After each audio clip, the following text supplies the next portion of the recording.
কোরআন হলো মুত্তাকিনদের জন্য হেদায়েত।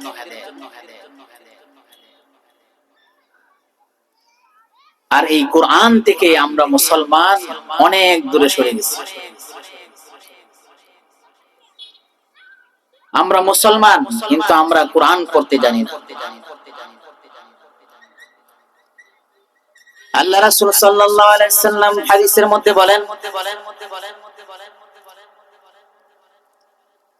খায়রুকুম মান তাআল্লামাল কুরআনা ওয়া আল্লামা। তোমাদের মধ্যে সবচেয়ে দামি কে? যে কোরআন পড়ায় এবং যে কোরআন পড়ে, উভয়জনই দামি। আল্লাহ রাসূল সাল্লাল্লাহু আলাইহি ওয়াসাল্লাম হাদিসের মধ্যে বলেন, দামি কারা? কারা সবচেয়ে উত্তম? যারা কোরআন পড়ে এবং কোরআন শিক্ষা দেয়। আর সেই কোরআন আমরা পড়তে জানি। অনেক মুসলমান, অনেক নামাজি আছে, আমরা কোরআন পড়তে জানি। অথচ নামাজ ভঙ্গের কারণ 19টার মধ্যে 1 নাম্বার কারণ হলো নামাজে অশুদ্ধতা। যে কোরআন পড়তে জানেই না, তার জীবনের নামাজগুলোর কি অবস্থা হবে?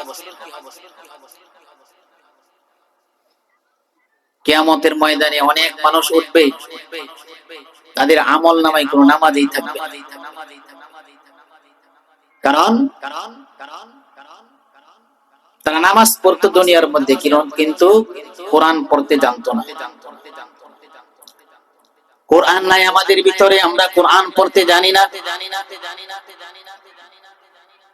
অথচ এই কোরআন হলো মুত্তাকিনদের জন্য হেদায়েত। এই কোরআন যারা পড়বে, কোরআন যারা বুঝবে, এই কোরআন অনুযায়ী যারা আমল করবে, আল্লাহ তাআলা কোরআনের মধ্যে বলেন, উলাইকা আলা হুদাম মির রাব্বিহিম ওয়া উলাইকা হুমুল মুফলিহুন। যারা কোরআন পড়বে এবং কোরআন অনুযায়ী আমল করবে, আল্লাহ তাআলা তাদের জন্য হেদায়েত রাখছেন। উলাইকা হুমুল মুফলিহুন, এবং তারাই সফলকাম হবে, তারাই কামিয়াব হবে।